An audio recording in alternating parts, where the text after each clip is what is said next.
King of the Narrow Sea, the fourth episode of House of the Dragon, takes us through the shifting opinions and political changes that could have affected the House Targaryen's future. Most of us believe that it would be nearly difficult to duplicate the sensation that Game of Thrones became, but it appears that the show's creators are determined to disprove our assumptions. The show is on the rise in terms of entertainment value and narrative development with each new episode.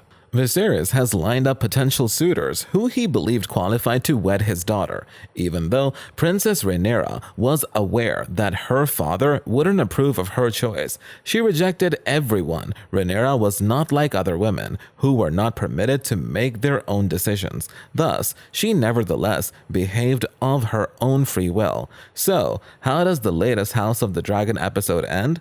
That's what we're going to explain in today's video. But of course, before any of that, make sure first to hit those like and subscribe buttons and smash that notification bell for more updates. Major changes were brought about at the conclusion of House of the Dragon episode 4 as a result of Rhaenyra's scandal. With the help of her uncle Daemon, Rhaenyra Targaryen learns her pleasure of life as she leaves childhood behind.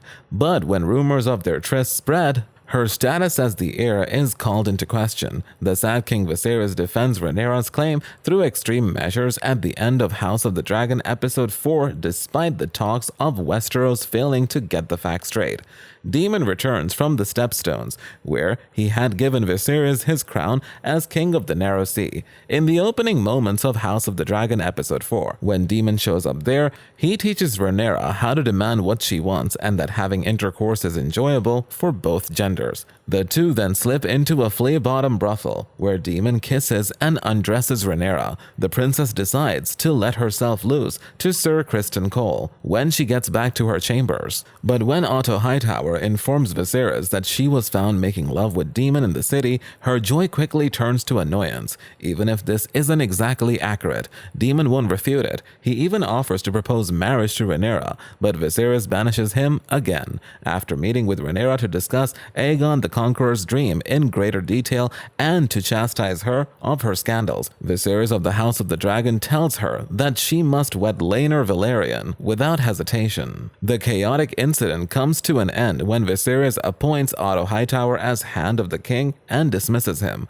claims that he lacks confidence in the judgment because of his selfish reasons for wanting to replace Rhaenyra with Aegon.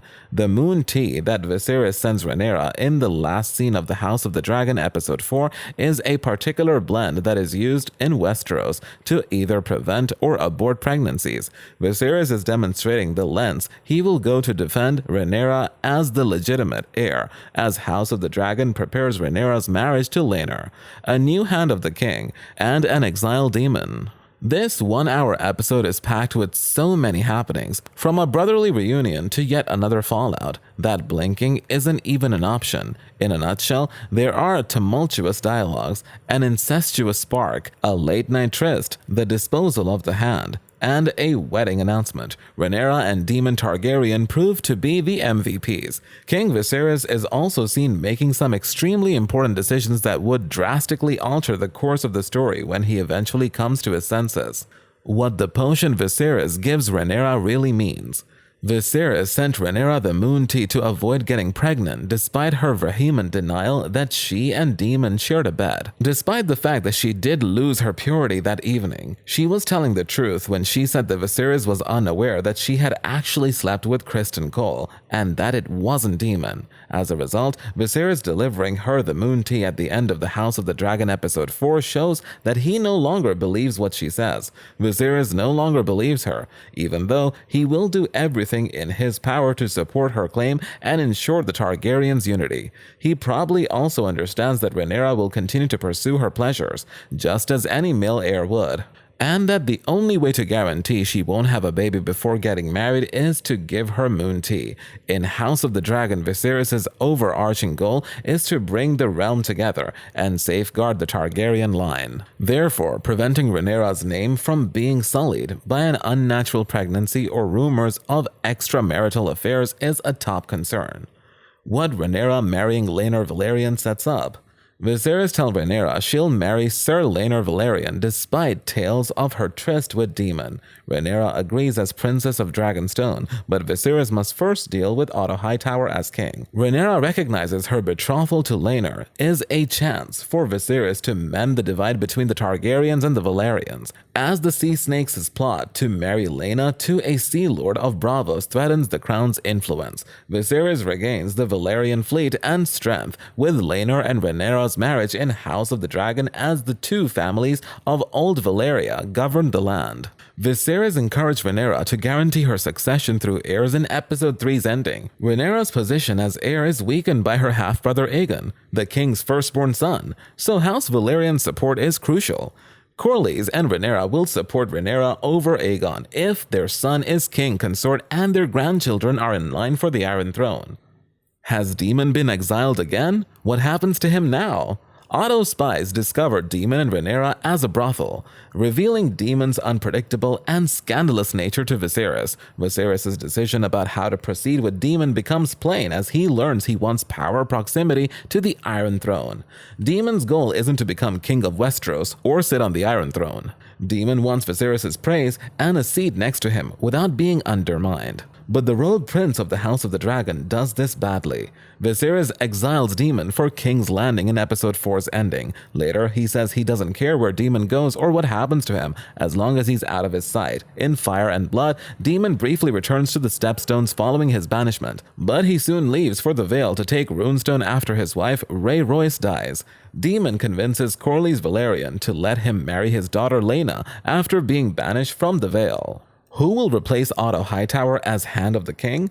Viserys Targaryen needs a new most trusted council, now that Otto Hightower has been sacked as Hand of the King and sent back to Old Town. Lord Lionel Strong, once Viserys' Master of Laws, succeeded Otto in Fire and Blood. Lionel is Viserys' lone solid counselor throughout House of the Dragon, offering the least self-servicing solutions to the king's concerns. Lionel advised Viserys to marry Rhaena Targaryen for political advantage, and Lord Strong suggested Rhaenyra Targaryen marry Rhaenyra Targaryen. New Aegon's prophecy reveals and Catspaw dagger origins explained. House of the Dragon trailer showed the Valyrian steel knife from Game of Thrones. The Catspaw dagger was used to slay Bran Stark in Season 1. Then given to Arya in Season 7, Arya Stark used the ancient knife to slay the Night King and destroy the White Walkers in Season 8's Battle of Winterfell. House of the Dragon reveals more about the Valyrian steel dagger's origins, Aegon's prophecy, and the Night King. Viserys Targaryen carries the Catspaw dagger everywhere he goes. In Episode 4, he shows Rhaenyra the inscription on the steel. Viserys is unaware of the blade's provenance, but he knows Rhaenyra Targaryen held it before the Doom of Valyria. A pyromancer engraved Aegon, the Conqueror's Song of Ice and Fire dream on the dagger. The inscription reads, "From my blood comes the promised prince, and his will be ice and fire."